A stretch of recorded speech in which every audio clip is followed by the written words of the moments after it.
Welcome, welcome. We have another episode of the Weird Way, and I'm already feeling the energy of today. This has been a conversation that I've felt brewing. I've had a few guests on here who've been talking about money, and I feel like today there's just going to be a whole nother experience of that. And to go through a really powerful, intentional, and opening conversation around wealth, around money, but also around embodiment. It's a deep pleasure to have you here, Brittney.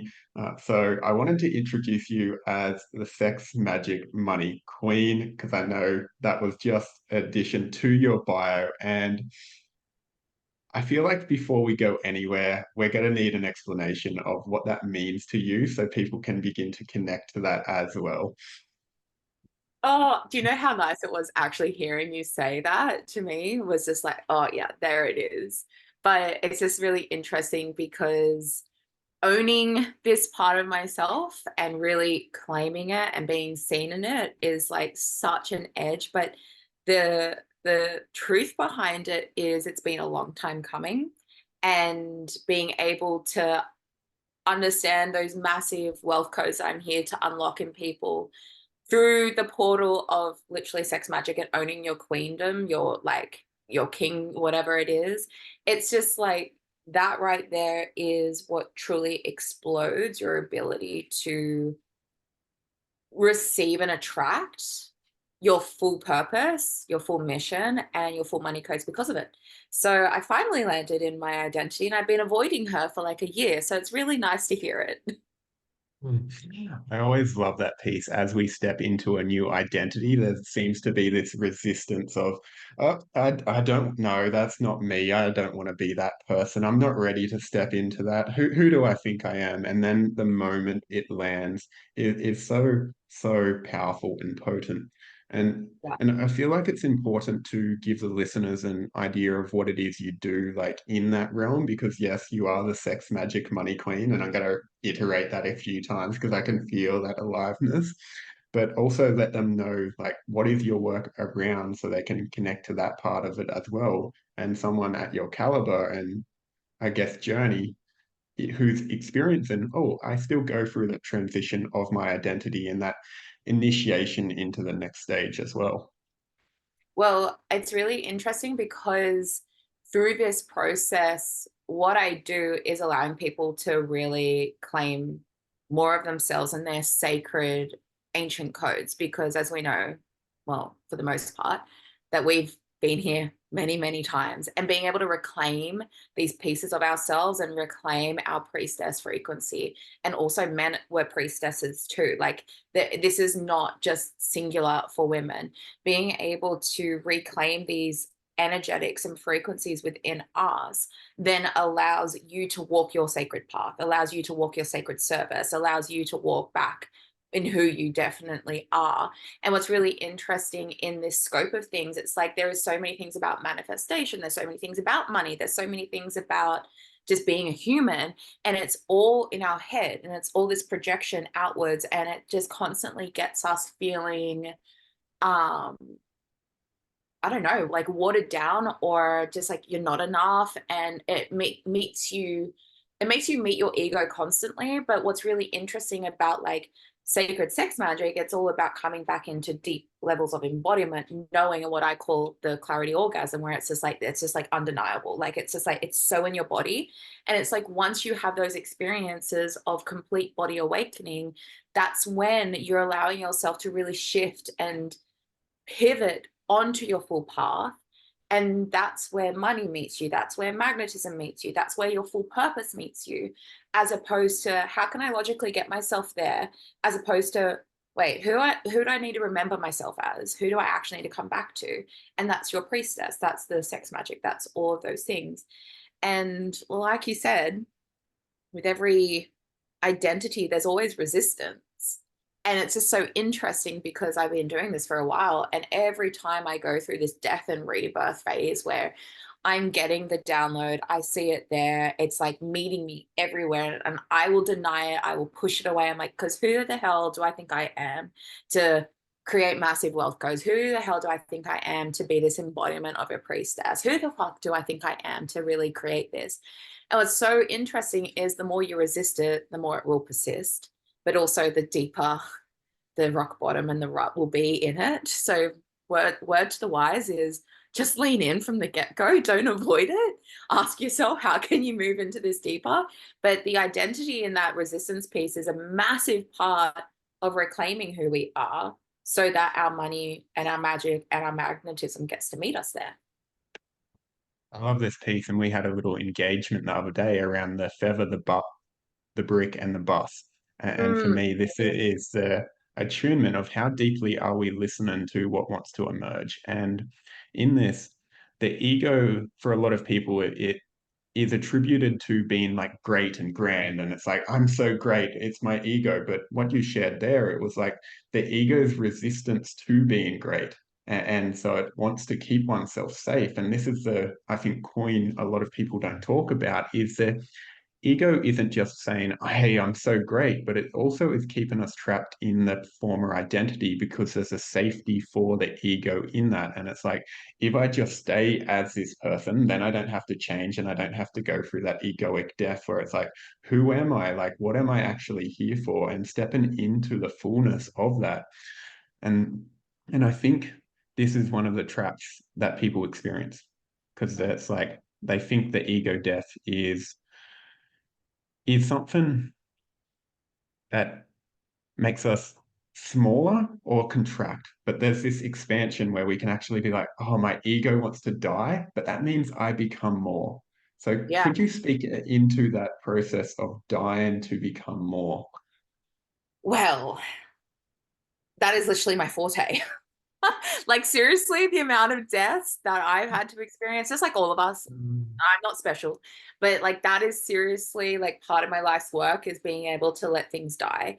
And it is this massive fear because death is like one of the most uncertain things for humans, which is why we feel so uncertain in our soul's evolution because of what needs to die. We have this like curiosity that it's like it's all definite and it's but it also feels so uncertain.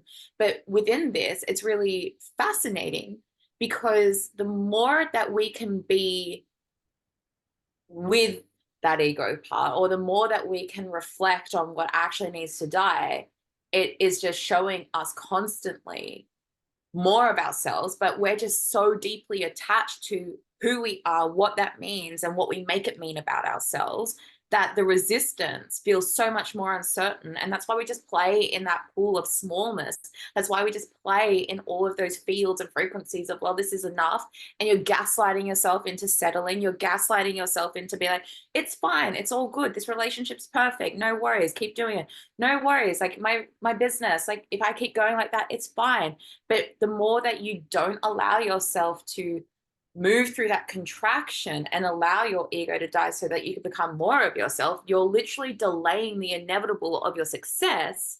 And in the process, finding out who you're definitely here to be and also the embodiment that comes with it. Like when you're just like floundering in this human state of this is enough, as opposed to allowing yourself to feel the full spectrum of the death, of the letting go.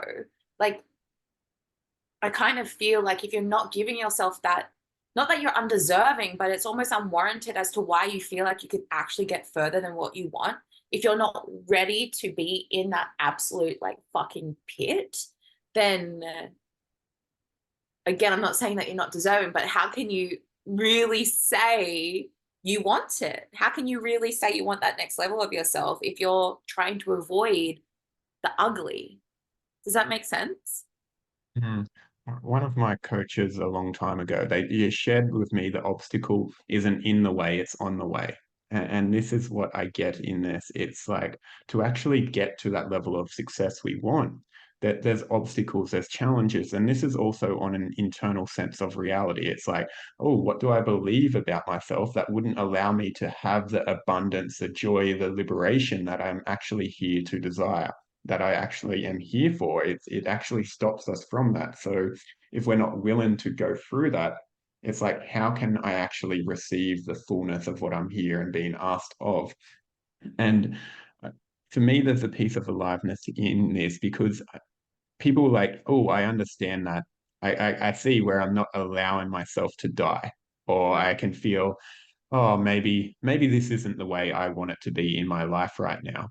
And I know we've all been there. And I think there's like, okay, then what do they do from that point? What would you say to someone who's at that point where it's like, oh, yeah, I guess it's okay, but I feel something deeper wanting to emerge, and I don't know how to allow that.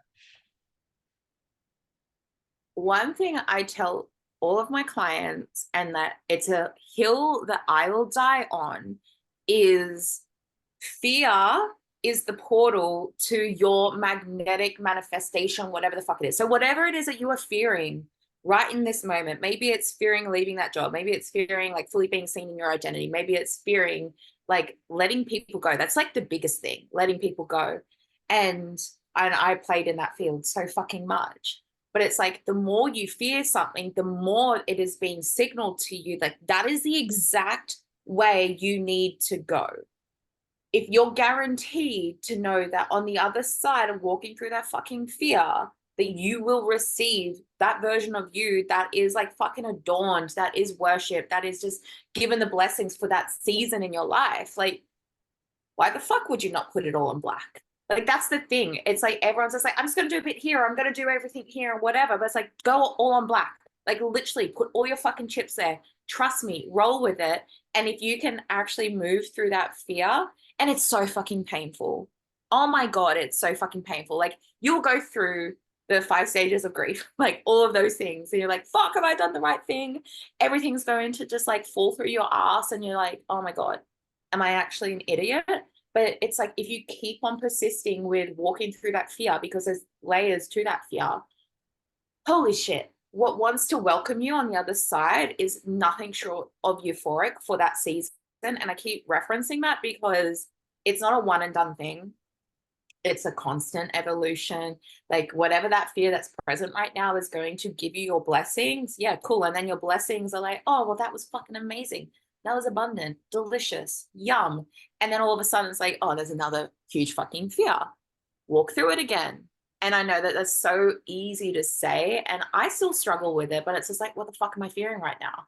Like, what am I really fearing walking through?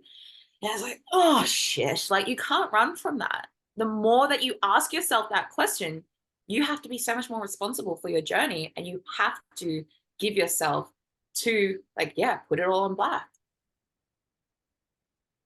Me, this I've been in this situation, and I'm sure you have too, where in our business, if that's what you're doing, if that's your path, if you're creating something, there must be a willingness to meet that fear. And it's like, cool, I'm being with the fear of what's it like to be in survival in my business. That's been an experience where it has arisen for me. And it's like, like, do I go get a job? Do I go into back into that story? And all them things are coming up because that's the old paradigm, that's the old reality. And it's our role to actually just sit with that, to go beneath the layers of fear that live there. Because it's like underneath that, when I was experiencing that, the fear was, oh, what happens then if I can't provide? What happens then if I'm not in my power? I won't be loved, I won't be seen, I won't be celebrated, my partner might leave, all of these things that coming up.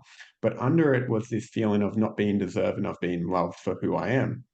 And when we can connect to that, when we can begin to heal that and be willing to be like, oh, I'm willing to meet that part of myself, reclaim it, bring it in, then we can actually have them experiences. Because I've been in that point where, it comes to the end of a week and rent hasn't been there.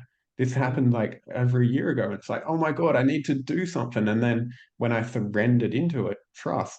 And I think this is one of the codes when it comes to wealth.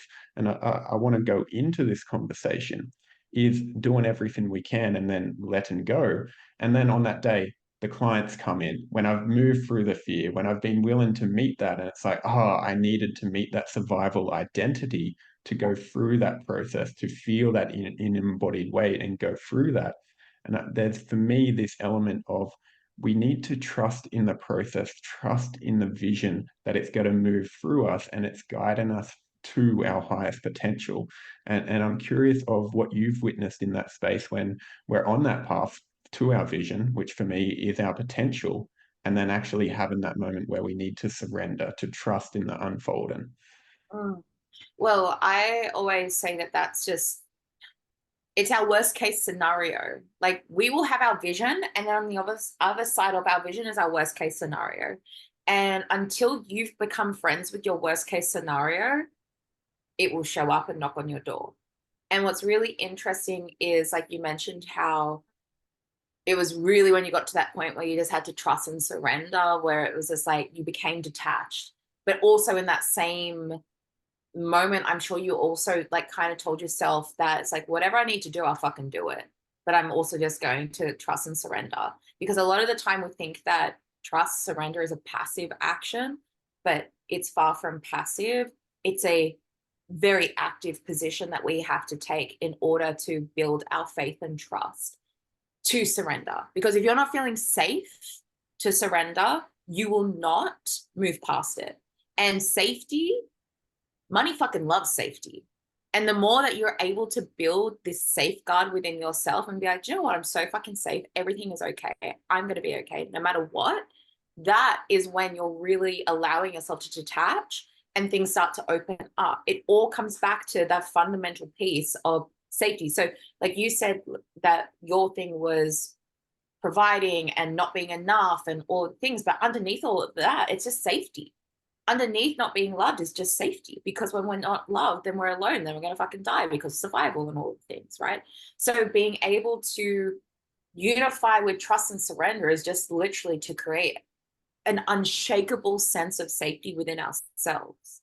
And when we're not playing with that, safety always feels boring to people. Safety always feels unattainable. Safety always feels like, why the fuck would I bother? Like, I love the roller coaster. But if you make safety like the epicenter of your creations, then it's like you have no other option but then to move through your wormhole a lot quicker, to close the gaps, to fold time, to allow yourself to walk through those really fucking hard things. Because again, when we're thinking about death, when we're thinking about fear, all it is safety. So the more that you can become safe in your service, the more you can become safe in just your identity, who you are, what you're here to do. That's how you literally get to create the safety, the trust piece. And that's when the clients come through. That's when you're deeply provided for. That's when there's this like this sense of, oh, fuck, here it is. Because you finally allowed yourself to feel safe in all of it as opposed to completely dysregulated. It for me is our ability to trust life. Like for me, that's where our safety comes in. And I think for a lot of people, we've been conditioned to believe that life is unsafe, that there's Mm. a deep programming of, oh, it's not safe to be me. It wasn't safe to express when I was a child. It wasn't safe to be in my fullness. And this is going to weave into the embodiment piece. This is for me where the actual work comes in once we begin to connect to our body, because that's for where the safety lives. It can't live without ourselves. If I'm relying on money to provide my safety, well, then there's attachment to that where, oh, now I need my bank account to look a certain way to feel safe. And there's a neediness in that energy. And that's repulsive to money. If I'm like, it's the same, I treat it as our relationship with the feminine or a partner. If we're coming to them anxious, the anxious avoidant, it's going to play out. If I come to money and it's like, I need you to feel safe, I just need you to come to me. Well, obviously it's going to be like, oh, guy, just no, go away. Like seriously, I'm not attracted to that. But this is the piece, like when we're actually feeling, for me, it's a secure relationship, like with money, and being like, oh, I trust, and I'm in that state of regulation, which is so important. And for me, this comes into the embodiment work. And I feel like this is where, for you, a lot of the sex magic comes in, if I'm assuming correctly. Big time.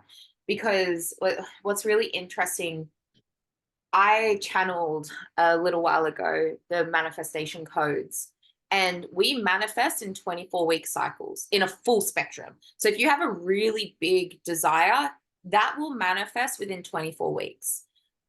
That being said, if you're like making $0 and you want to be a millionaire, you're not going to be necessarily a millionaire in 24 weeks. But whatever that next level of your manifestation is, it fully comes to be in 24 weeks. And what's interesting is in the middle of that spectrum is the embodiment. So we're working with soul and spirit, we're working with our body, and then we're finally working with our mind. And I mentioned at the beginning of this how a lot of stuff is all about the mind, but really the mind is the last thing that comes online.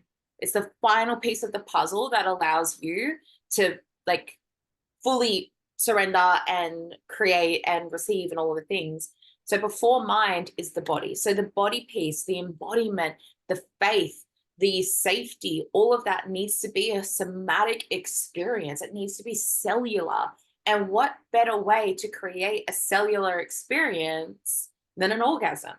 So what's really interesting is when we are using sex energy, life force energy, we aren't necessarily having to like meet your climax or anything like that, but it's about the journey and it's about allowing yourself to come into pleasure.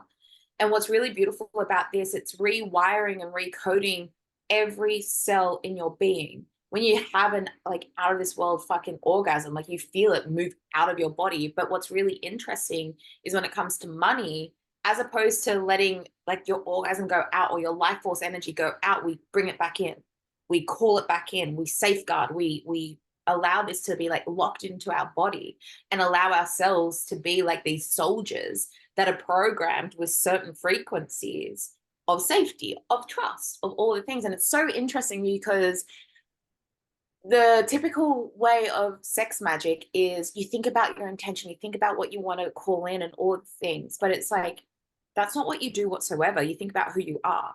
You think about what you need. Is it gratitude? Is it love? Is it just service? Is it adornment? Is it I don't know, is it safety? Is it whatever? And being able to use that as the focal part to the embodied piece, then you are programming yourselves in a very beautiful way that then allows you to be the embodiment and energetic match of what you're calling in. And that's the biggest difference.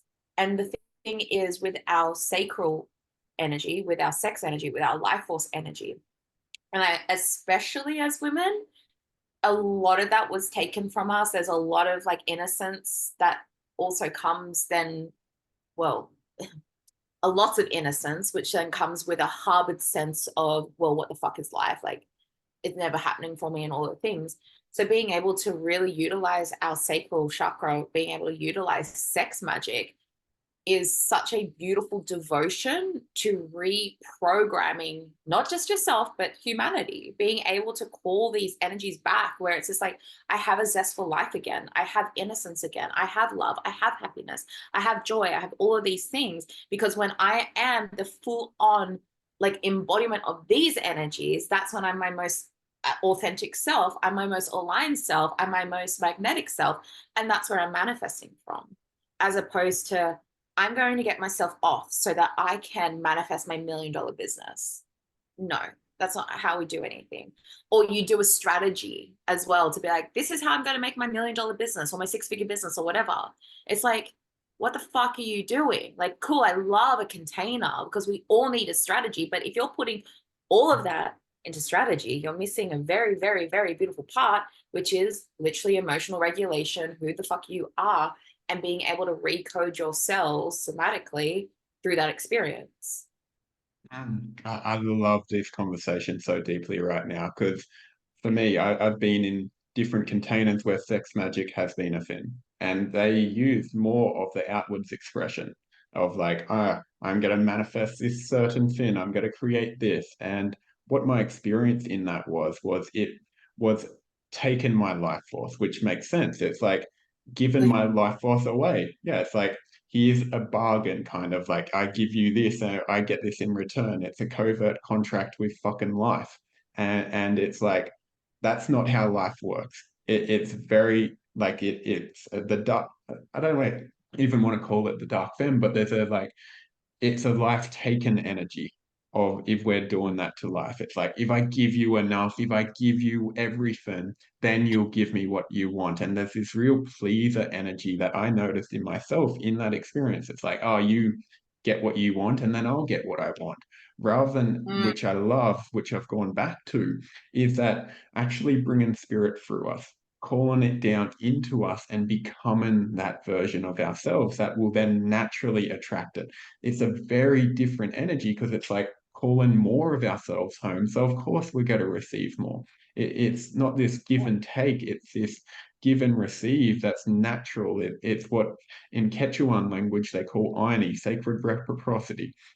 And it's like this beautiful exchange because, of course, when we're more of ourselves, we're going to attract more into our lives rather than, okay, here's a piece of me. You can have a piece, so give me something in return. That just feels fucking disgusting. And I've done that and I regret that, but it had to be that lesson because we need to know these things to actually feel what's in alignment. And sex magic can be so beautiful if it's done in honoring of the soul, honoring of the body, honoring of the self, without sacrifice of the self. You know what it actually is? I fucking love this. It's so interesting because every form, ancient times, even like back to the priestess times and all of the things, every form of receivership has been sacrificial, right? And that's what sex magic has been, sacrificial. You sacrifice your life force, you sacrifice your seed in order to receive, right? There are people out there that sacrifice their fucking souls for the success that they desire, right? Everything has been sacrificial, as opposed to now what I'm looking to do and wanting to reform is this ability to deeply receive just through devotion, just because of who you are. And what's really interesting in a lot of my sex magic practices, I just call in God, like, love me, like, be in my body, like. And it's so interesting because I can't have that conversation in the past with many people because they're like, God and sex doesn't go together. It's like, actually, they do. And they go very well together. So being able to be that channel and that conduit where it's just like, you know what, God bless me right now. Please bring me this gratitude. Allow me to feel the enormity of it. Allow me to be this beacon of your love and all of the things. Because when you are loved, you are safe. When you are safe, you are yourself. So being able to utilize that, then calling everything in, because you are this constant co-creation with the world. Everything that you've got in your life right now is because of, by design, of who you are. So it's like, as opposed to making it a transactional thing, an action-based thing, like hunting thing, because that's what essentially a version of sex magic is. It's just like you're hunting in the etheric to receive what you fucking want, as opposed to who you actually are just gets to receive and respond to what's present. For me, the difference is one's working from your ego and one's working from the higher self. And that makes a huge fucking difference. If I'm saying, if my ego is saying, I know what I want, I know what's best for myself, well, I'm going to be extremely disappointed. The best things that have happened to me have been when I haven't had an egoic control of it, when I've been open to something greater to move through me. And this is such a pivotal point because that I think what you're talking to with the sacrificial and actually moving into a different stage, I feel as a collective, we're going through a transition where there's a different way of being that's coming through, where it's like a devotional practice of receivership, where we're opening ourselves to receive the life that we came here for instead of like, I need to fight for this. I need to make sure I have enough resources and I need to beat everyone else to it. We're actually moving away from a scarcity level of consciousness into a more abundant mindset and mind frame and collective consciousness where it's like me and you right now, we're having a collaboration which helps add to the collective, add richness, add to life. And in the past, I know I myself would have been like, oh, there's competition here. We're in coaching space. And it's like, no, that's fucking bullshit because that's the outdated belief system that doesn't serve humanity anymore. So I'm wondering if you could speak into that shift you talked of going from a more sacrificial way of living to a more, I guess, abundant way of living. I mean, it's very nuanced, that's for sure. But if we kind of, if I just look at my own experience, I felt like I had to get here, I had to sacrifice a lot of darkness, right? Where that was what was completely encapsulating my soul. I had to sacrifice and be like, you know what, I'm so done with this to be able to receive more light. And I mean, that goes with a lot of us that are on this journey. So we've always been in sacrifice. But what's really interesting is that is such a drawn out experience. It's so much longer, it's so much harder because it's like, oh God, okay, I have to give all of this grossness out now. And hopefully I do receive something good. Like you're really having to position a lot of trust and a lot of faith. But whereas if you are moving, which is something that I've been playing in, where you're moving just with devotion, things seem to happen a lot more quicker.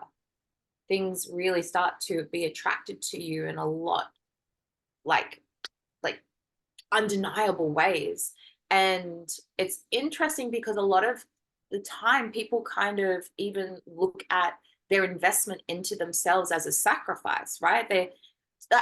This is not new information, but it's not a cost, it's an investment, right? We think everything is a cost, everything is a transaction, everything is a sacrifice, everything is all the things, as opposed to if it's an investment, it's adding back into me. If it's devotion, it's adding back into me.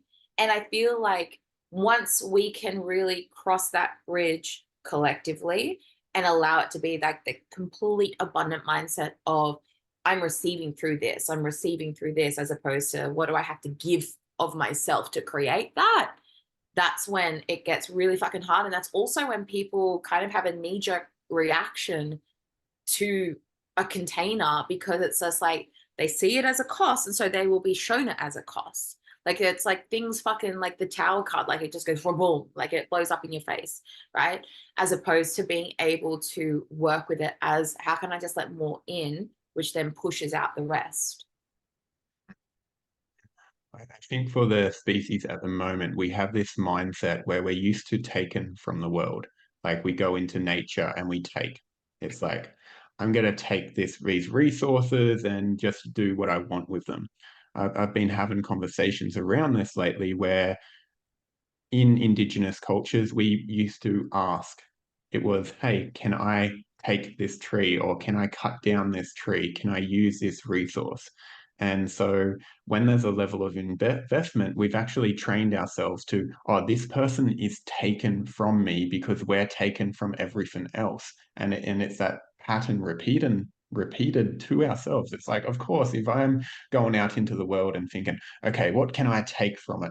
Okay, I can take from my job here to make money. I can take from my partner to receive love. Like if that's where a person is living from, of course, when it comes to someone else at cost, like the investment of a container, it's like, oh, this person is taken from me. This person wants something of me. And so, of course, it's going to be a cost then. And they're not able to see, oh, this is actually something I'm giving back to myself. And I see this, especially in men, they're so fucking terrible at receiving. Like, I know as a man, that's been one of the Mm, biggest journeys I've been on is to allow myself to receive from a partner, financially, anything. Of like, oh, I get that. And I think when we're yeah. in that state of, I need to give or I need to take from a covert way where I'm not going to ask permission. This is a lot of men having covert contracts, people having covert contracts in their business of, if I'm the good person, then I can make money. If I do the right thing, then I'm going to make money. It's like all this subtle taken energy that doesn't actually allow this devotional to come through. Literally, it's fascinating because I'm not sure what your full demographic is, but on that piece around men and receivership, I think that that's really such a big thing because I recently did this beautiful immersion where it was in service to men. It was like being able to move into the different archetypes of the women to just be devoted to men. And it was fascinating because these men did not know what they were getting themselves into, but to just be in a position of deep receiving as opposed to I need to give back to her. How can I give back to her? What can I do? Right? It's like, hey, let me just love on you in this moment, right? And that is money. So for females, the experience of money is masculine. And for men, the experience of money is feminine because it's just like I set this and I receive you. I want to receive you. I want to fucking love you, right? And what was so interesting is in my previous partnership, and we were together for like pretty much 8 years, and I was bringing in the money, and I was giving him the blessing of not having to work and all the things, but he wasn't okay with receiving that. And then that creates a dysfunction. And then that was like, well, I need to do this or I need to do that and whatever, as opposed to just receive, please. And what's really beautiful, if we think about the embodiment piece again, it's just like, I want to love you. I want to receive you. Let me devote to you. Let me just worship you in this. That's that whole piece where it's just like, I can't. Like, there is such a, indoctrinated fear around being vulnerable to just be totally loved on, right? And that's in money, that's in power, that's in whatever, because it always feels transactional. It always feels like you have to give yourself, give something away, or it's like, I need to give back to her and whatever. So it's just really fascinating, especially for men. It's just like, what would it feel like to just be you and receive? Ah, that question makes me laugh because I think it's one of then most men would find that feels really, really uncomfortable because it's Mm, like, I need to give. That's like what we've been conditioned. Like, yes, we can be a healthy provider, but there's also that condition where it's like, I need to be the provider. And if I'm not this, I'm not lovable. And that mm, doesn't work if we're staying in that. And I know for me, start of this year, a tornado came over my house, ripped the roof off, and it put me in a state of survival consciousness of like the trauma moving through my system and all of that. And it was one of the moments where I came to meet death. And now on the other side of that, I tried to like my business wasn't flowing in the way I wanted to, and I was trying to do a lot. And I was like, I just need to provide to receive, and that was the pattern playing out. And then it got to a point where I had to receive, where I just had to come to people and be like, oh, I'm not doing okay. I'm actually in deep grief and like trauma. And once I started to receive and not trying to give, because I couldn't, my body, my system wasn't capable of, I received, everything started to flow again. And I was like, oh shit. That was a deeper layer of that conditioning of I need to give to receive. And if we're playing that in business, the universe will be like, hey, that's not actually the way of alignment. That's not the way to your deepest soul's purpose. And it's going to continuously invite us to remove them conditions on love and on money because I see them as very intertwined. If I can't receive love, I can't receive money. So where does that apply? It's like, can you come into the full acceptance? You're divinely worthy of it all. yeah. And it's interesting because you give to give, right? You provide because you just fucking want to provide and you fucking love it, right? It's not because I want to provide because then I'm going to feel like a man and all of the things. Like, no, like I just fucking feel that in my soul. I just want to fucking provide. And in business, I tell my clients all the time, it's like, stop having an expectation on the other side of your service. You give to give. If all of this was gone for me, I would still be doing this for fucking free, right? Because I just want to give to give. And when we can start to allow ourselves to be in that, oh, the vulnerability of what it means that I can't give right now, but I need to receive. And that was a really beautiful thing that obviously in that really hard time, you had to open up and you had to be held, you had to be nurtured, you had to feel safe in that as opposed to you're only safe in your providership, right? And that's the thing. So it's like when you can just separate the two, it's like I give to give and I receive simply because I exist. And that's one of the really beautiful things that I've been channeling a lot lately is like, I am worthy simply because I exist.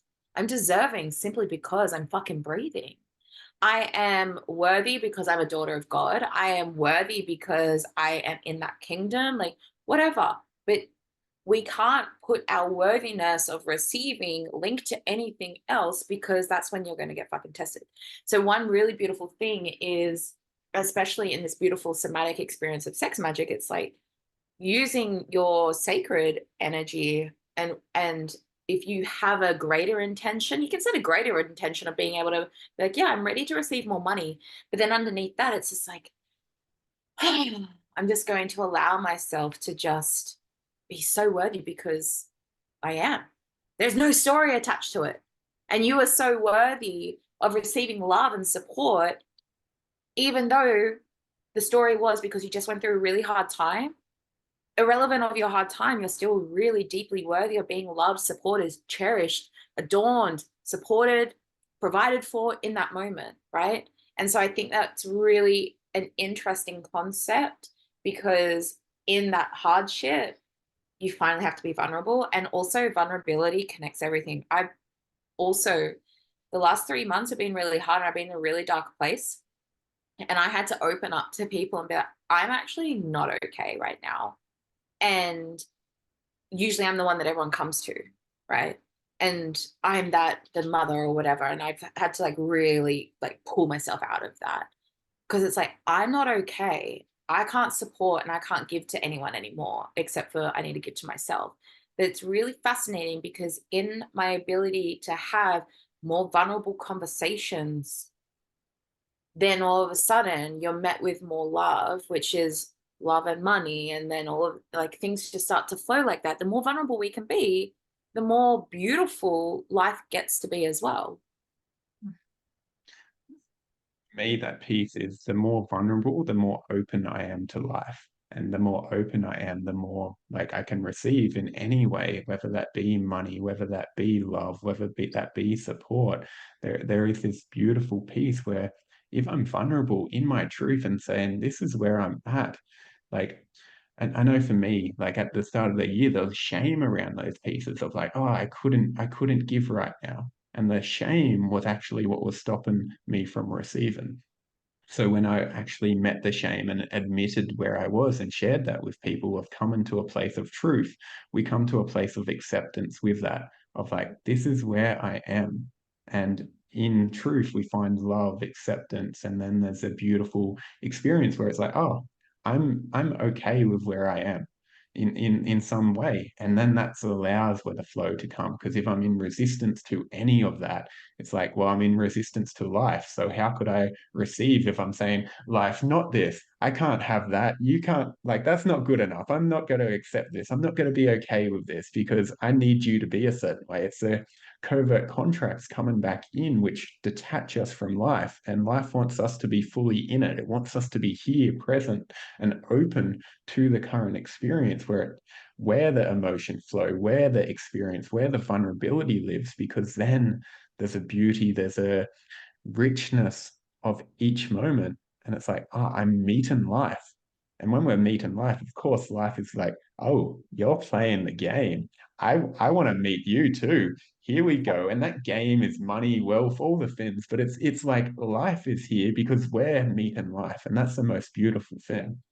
Yeah, absolutely. I think that within this, the more we detach from the outcome and the more we just hone in on who we are, then the byproduct is the riches of life, whatever that means to you. And I think that that's so fucking beautiful because the more vulnerable, the more open. And that just simply is where your authenticity drives. And what's really interesting actually is I see so many, and I've been fucking in this, but I see so many people in the space wanting to really curate a certain image, a certain brand, and all the things. And it's like, why is it not working? Why am I not making my like 10K months, my 50K months? Why am I not getting to my 80K months? What the fuck? It's like because you're not being open to who you actually are and you're trying to formulate a very, very specific curated version of yourself as opposed to what are the vulnerable conversations that you have to have, whether be it with yourself or other people. And the more open you are to the version of life that is authentic to you, because we all have a different authentic code. Like my authentic code is to literally live a life of fucking bouginess and deliciousness. And like, that's my thing, right? And that might not be someone else's, but it's like, that's authentic to me. So the more that I'm opening in this, the more that therefore I will be provided in massive money codes that allows me to be resourced for my authentic life. Mm. As soon as we disconnect from that authenticity, soul is like, hey, get back on your path in whatever way. Like that's every time I've come off my path and tried to go down a different one, there's been something that life's like, hey, pivot, you're on the wrong fucking track. Come back to your authenticity, come back to your soul, because I'm going to provide for you if you're true to that. As soon as you go elsewhere, it's not going to happen. It's going to meet with resistance, hardship, all of that. And that's not to say you don't have to work hard when you're in alignment with soul. You do, but it comes with a grace to it rather than, fuck, here's another piece for me. Here's another piece of resistance. Oh, why am I struggling? Well, if that's the constant journey, there's something out of alignment with that. And there's a deeper truth and like connection and authenticity that is being invited to you because that's what's being asked. Mm, Mm. I had a question here that I wanted to jump into. And so we've talked about the sex magic a little bit. And I was wondering for the listeners who are going to be here, if you were to able to frame how they might just create the space for themselves to actually drop into that and like begin opening that portal for them. okay, don't make it about sex. So the biggest thing to start this process is to make it about devotion. Okay. So whatever it is that you were in devotion to, whether it's life, God, love, the universe, don't make it about an end game goal. Because that is one thing that's always like, yeah, well, once I climax, that's what I'm gonna manifest. But what if it's about you just setting up devotion and allowing yourself to just be in your fucking body?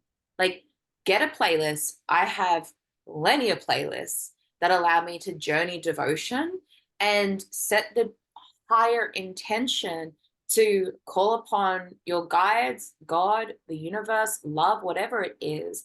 And it's like, meet yourself in love. Like, honestly, I don't care how cheesy that is. If you sit yourself down and say, I'm going to listen to 2 songs and I'm going to devote to love, and you are going to sit there in a devotional stance, whether it's like you're bowing or you're on your knees and you're just like allowing yourself to just like be this vessel of receivership. And it's like, you just allow yourself to begin to move and just notice what's happening in your body, because it's going to be fucking uncomfortable because you're so conditioned to thinking, I need to move a certain way. I need to do a certain thing to bring pleasure into my body, as opposed to you're worthy simply because you exist. So therefore, you are a vessel of love simply because you were sat there still. The more that you can bring this in, as opposed to, okay, I'm going to cultivate sex magic now and I'm going to like, oh, manifest. It's like, allow yourself to just be for at least 2 songs. If that challenges you, do fucking 1 song just to meet love, meet yourself, meet God, meet the universe. And it's like, show me how good it gets to be, as opposed to, hey, here's my checklist. This is what I fucking want. Right. And you can have what you want. Don't get me wrong. Like, I've used sex magic to get on other people's podcasts and all the things. Like, at the end of last year, I was like, okay, I'm calling in this one podcast. And then she messaged me in like a week. I was like, thank you. But it was because I allowed myself to meet myself in love. Right. So that would be the first thing that I would want anyone to do. And on the back of that is like being able to say how much you actually love yourself. Again, I don't care how cheesy that sounds. It's like, I love you. I love you so much. And it's just like you stroke yourself. You just allow yourself to feel into it because you're so used to loving everyone else. But if that's the case, you're going to cap yourself in what you're going to receive. The more you can love self, the more you can love and adore who you are and let God love you, the universe love you, then that's when you're going to be vibrating at a very high frequency. And it's like, oh shit, there's like all this yumminess that wants to come through. But that's what I would say. Absolutely love this. Like this is delicious. And for myself, like I have a feeling that this for the men listening to this, there may be additional resistance to actually doing a practice like this where it's like, oh, devotional receivership, like what would you say to them? And it may just be calling them on their shit, because sometimes that's needed it. But Okay. So, first of all, you are so magnificent for even like feeling into your no thank yous. If you can sit into a practice of devotion, you being worshipped as a king, right? So think of it as opposed to I'm just gonna love myself. Just allow yourself to be like, I'm gonna be seen in my king. I'm gonna be like in this adornment, and I'm gonna allow myself to come into that. And do you know what? For men, for you guys to sit in stillness may be a bit harder, but for women, you really can meet themselves there. I dare you to literally stroke your cock and tell yourself that you love yourself. Do that and see what happens. And then see as well when you get to what like your climax, and it's like as opposed to obviously ejaculate, but allow yourself to be like, I want to call this in and I want to call in my love, right? As opposed to just allow it to be a release. I dare you to stroke your cock and tell yourself that you love yourself and tell me what happens on the other side. I love this piece. I love the directness, and I feel like that's such a powerful thing for men to actually allow themselves, firstly, to sit in the king energy and also build that connection with their cock. If you haven't done that, that was one of the biggest things that shifted so much for me. Like when I just sat and held my cock, no like pleasure, no any of that. And watching the shame, watching the conditionings that began to shed as I got to know that. And I've talked to women who've had the same experience when they got to know their yoni, of just holding it, of being with it, and being like, oh, this part of me deserves love, acceptance, and acknowledgement of its beauty. Like that, just our divine right. Yeah. There's actually a process called a lingam worship, which is a cock worship. And it was really interesting learning about that because men are programmed to know that your cock is there for a very certain reason, as opposed to just being worshipped as it is, not having to come, not having to do anything except for just like loving and devoting on your lingam. And what was really beautiful about that is it also brings more awareness, more energy, more pleasure to the space. And it allows you to create a focal point where it's like, this is mine. This is my beacon to God. This is my beacon to life. Like, this is everything. And the more that you can be within that and be like, okay, well, if God wants to worship me, I'm going to worship myself. That is actually such a powerful place to be in. And also like resensitizing yourself too, which is always really nice and fun.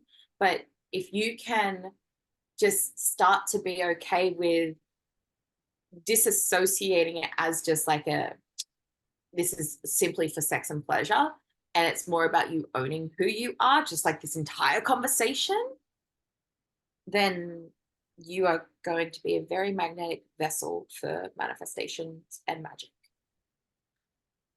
And like for me, there's a continued invitation here. If you're a man and you're like, okay, I'm gonna do this practice now to get something in return, like of that, like cut that shit right out right now and actually just do this for you. There's no outcome, there's no end result. There's actual just a devotional practice to you. And devotion means you're not doing to get, you're doing to do.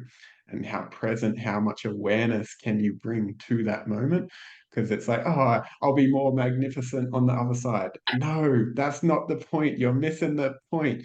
It's about coming into the presence and actually just hold and be in that and letting yourself meet yourself in that. And when you can do that, the other things will happen, but not until you can do that without the attachment and out the expectation. Yes, yes, yes. So focusing on the byproducts and allow you to just be give to yourself, not give to get from yourself. And then Yeah. for life and all of the things. Mm. Yeah, I feel like this is a very delicious point to begin to wrap up this conversation. And before we do, is there any pieces of aliveness or final points you want to share with the audience here today?